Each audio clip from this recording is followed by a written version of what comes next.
এই ছোট লোকের বাচ্চা, তুই এই 1 ঘন্টা ধরে খালি ঝাড়ুই দিতেছস? হ্যাঁ, এই তুই নতুন বউ নাকি? 10 হাতের একটা ঘোমটা দিয়েছস, আমার কথা শুনতেছস না? তোরে তো কম না ম্যাডাম, আপনার বাসার কি কাম বাকি আছে? সব কাম আমি করে দেবো। কোন তুমি এই সময় এই অবস্থা এখানে? আমি এই সময় কেন না? মার আমাকে আরো 2টা বেশি করে মার। তুই তো এসবই করিস আমার মার সাথে, দিনের পর দিন তুই আমার মার সাথে এসব ব্যবহার করে যাচ্ছিস। আজকে আমি বুঝতে পারছি যে আমার বাড়িতে আমার মা কেমন আছে। আরে না না, কি বলতেছো? আমি কেন আম্মার লাগে এরকম করতে যাবো? কও। কেন করবি না? তুই কেন করবি? আরে তুই আমাকে ভূগোল বোঝাস? আমি কোনো কিছু বুঝি না? আমার মা দিনের পর দিন আমার বাসায় কাজের বউ হয়ে আছে, এটা আমি আগেই বুঝতে পেরেছিলাম, কিন্তু আমি শিওর ছিলাম যে কারণ আজকে মায়ের সাজে আমি দাঁড়িয়ে আছি শুধুমাত্র দেখার জন্য আমার এই বাড়িতে যেই মা আমার রানীর মতো থাকার কথা, সেই মা কেমন আছে, কি করছে সে। আজকে আমি বুঝতে পারছি যে আমার এই বাড়িতে আমার মা শুধুমাত্র একটা কাজের বউ হয়ে আছে, আর তুই একটা নরপিচাস, তুই একটা কালসাপ যে আমার মাকে একটু সম্মান দিস না, একটু ভালোবাসিস না। তুই আমার মাকে দিয়ে বাড়ির সব কাজ করাস, তুই আমার মাকে দিয়ে আর কি কি করাস সেটা এখন আমি প্রমাণ করছি। দাঁড়া মা একটু এদিকে আসো। বাবা কি হয়েছে, ডাক্তারছস কেন? মা এই নরপিচাসটা তোমার সাথে দিনের পর দিন কি কি করেছে সব কিছু আমাকে বল। আম্মা, আয় আম্মা। বৌমা তুমি ডাক্তারছো? ডাকতেছে না তো কি করতেছে? কানে যায় না? বসে নাই যাবে। আমার পাটা টিপ্পা দেন। বৌমা আমি তোমার পা টিপবো? কেন, কানে কথা যায় নাই? আমি তো বাংলায় কইছি, ইংলিশে তো আর কই নাই। সুন্দর মতো যা কইছি তাই কর। পাটি কি হলো? টিপ পানা টিপে না, খাওয়া দাওয়া সব বন্ধ। পাটে পা শেষ হলে সুন্দর মতো রান্না বসাবি, তারপরে ফ্লোরটা মুছবি, আর জামা কাপড় ভিজানো আছে সেগুলো ওয়াশ করবি। বুঝতে পারছস? সারাদিন শুধু গায়ে হাওয়া লাগায় বেড়ানো বুড়ি। ঠিক আছে বৌমা, তুমি যেভাবে বলবা আমি সেইভাবেই কাজ করব।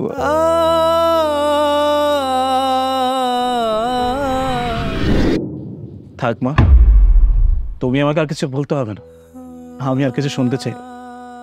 আমি আসলে নিতে পারছি না যে আমার মা আমার বাড়িতে এত কষ্টে আছে। আমার যা বোঝার তার সবই আমি বুঝে গিয়েছি। আমি আজকেই ওর বাবাকে ডেকে ওকে তালাক দেওয়ার ব্যবস্থা করছি। ওর সাথে আমি আর একটা মিনিটও সংসার করবো না। না না, তুমি এত বড় কাজটা করো না। আমার ভুল হয়ে গেছে, আমার মাফ করে দাও। আমার আব্বা আমারে কিছু করো না। কি বললি? তুই ভুল করছিস? হ্যাঁ, আচ্ছা তুই যেহেতু নিজের মুখেই তোর ভুল স্বীকার করেছিস, তাহলে শাস্তিও তো পেতে হবে, তাই না? আর শাস্তিটা কি হতে পারে সেটা তোর ধারণার বাইরে। বাইরে আসো, এখানে বসো। এই এদিকে আয়, আমার পাটে পাটে।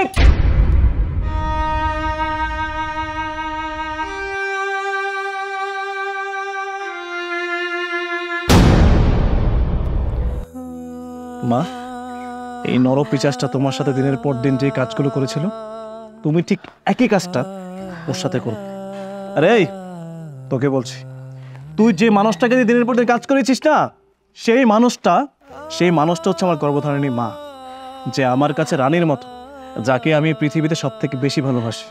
আর তুই সেই মানুষটাকে দিয়ে সব কাজ করিয়েছিস না। আমার বাড়িতে থেকে তুই আমার মাকে বুয়ার মতো খাটিয়েছিস। এখন বুঝতে পারবি কত ধানে কত চাল।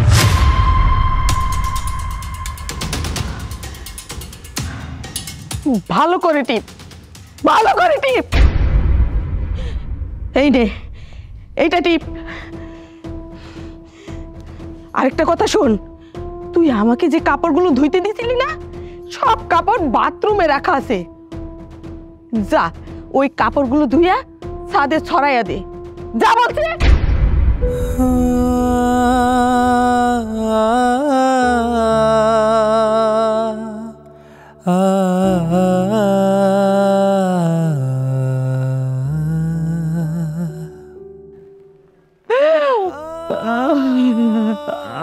আমি তো এইসব চাই নাই।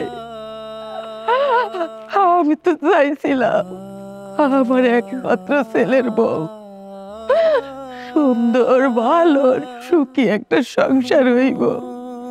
কেন এরকম হইল?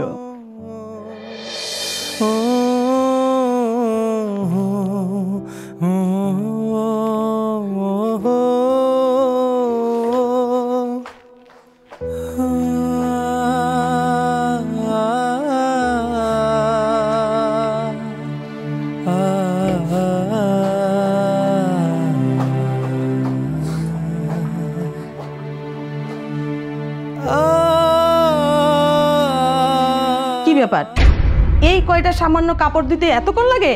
তাহলে এই সংসারের বাকি কাজগুলো কখন করবি? হ্যাঁ, যা তাড়াতাড়ি কাপড় চোপড়গুলো ছাদে ছড়াইয়া ঘর মুছবি, তারপর দিয়ে রান্না চড়াবি। তাড়াতাড়ি কর।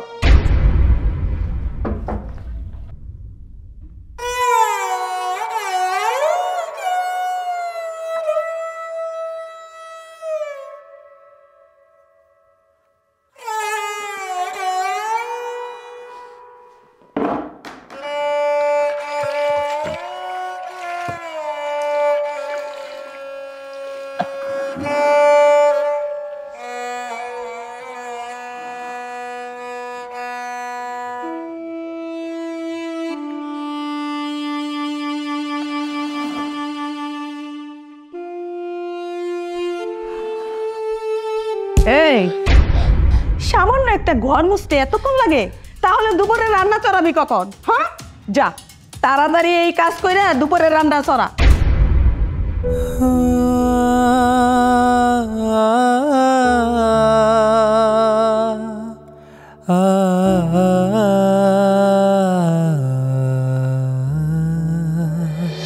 দেখছো মা, কখন চা চাইলাম, এখনো চায়ের খবর নেই। এই কই তুই? চাকে নিয়ে আসবি নাকি আমি আসবো?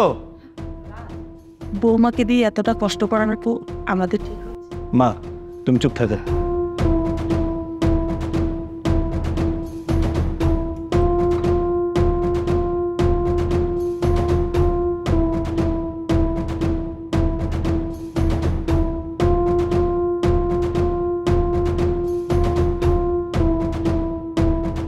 এই তুই এখানে বসছিস কেন? তোর এখানে বসার কোনো যোগ্যতা নেই, তুই দাঁড়িয়ে থাক। তুমি আমার ক্ষমা করে দাও, আমি আর কখনো এরকম কাজ করব না। মা, আপনি বলেন না রাজরে আমার জন্য ক্ষমা করে দেয়। আমি সত্যি আর এই কষ্ট করতে পারতেছি না, আমি অসুস্থ হয়ে যাইতেছি। মা একটু কর না। আমিও নিতে পারছি না রে বাবা, আমার খুব কষ্ট হচ্ছে, কারণ আমি তো ওকে ছেলের বউ হিসাবে দেখি না, ওকে আমি আমার মেয়ের চোখে দেখি। ও তো ক্ষমা চাচ্ছে, তুমি ওকে ক্ষমা করে দে না। হ্যাঁ মা, তুমি তো এখন আমাকে এসব কথা বলবেই। আমি আগে থেকে জানতাম যে তুমি একটা সময় ওর জন্য আমাকে সুপারিশ কর। এই তুই দেখেছিস যে মানুষটাকে তুই দিনের পর দিন কাজ করিয়েছিস, যে মানুষটাকে তুই দিনের পর দিন কষ্ট দিয়েছিস, এই বাসায় তাকে অবহেলা করে রেখেছিস। আজকে সেই মানুষটা তোর জন্য আমাকে বলছে। সে আর কেউ নয়, সে আমার গর্ভধারিণী মা। আমি যতটুকু জানি একটা মায়ের মন নাকি মোমের থেকেও বেশি নরম হয়। এটা আজকে দেখতেই পেলাম। আর তোরও বোঝা উচিত যে মানুষটা তোর জন্য আজকে আমাকে সুপারিশ করছে, সেই মানুষটাও তোকে ভালোবাসে, সেই মানুষটাও তোকে আপন মনে করে। কিন্তু তুই আমার মাকে আপন মনে করতে পারলি না। আমার আফসোস। এই বাসায় থাকতে হলে আমার মায়ের সাথে মিলে মিশে থাকতে হবে, কোনো কথা চলবে না। আমার মা যদি কোনো কিছু ভুলও বলে সেটাই সঠিক, আমার মা যদি কোনো কিছু করে ফেলে ভুল সেটাই সঠিক, কিন্তু তোর মাথায় রেখে আমার এই বাসায় থাকতে হবে। হ্যাঁ, আমি থাকবো, একদম লক্ষ্যে একটা বউ হয়ে থাকবো। মার অনেক সেবা যত্ন করবো, সংসারটা গুছিয়ে রাখবো। তুই শুধু আমারে মাফ কর। আমি মাফ করার গো, যদি মাফ করার হয় সে একজন, সে হচ্ছে আমার মা।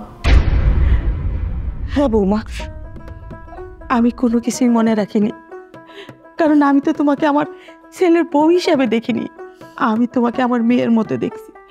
আর শুনো, এই বাসার সমস্ত কাজ তোমার বা আমার কাউরি করতে হবে না, আমাদের দুজনের মধ্যে যখন যার মনে চায় তখন করব। তাছাড়া একটা কাজের লোক থাকবে, ওই সব কাজ করবে। হ্যাঁ,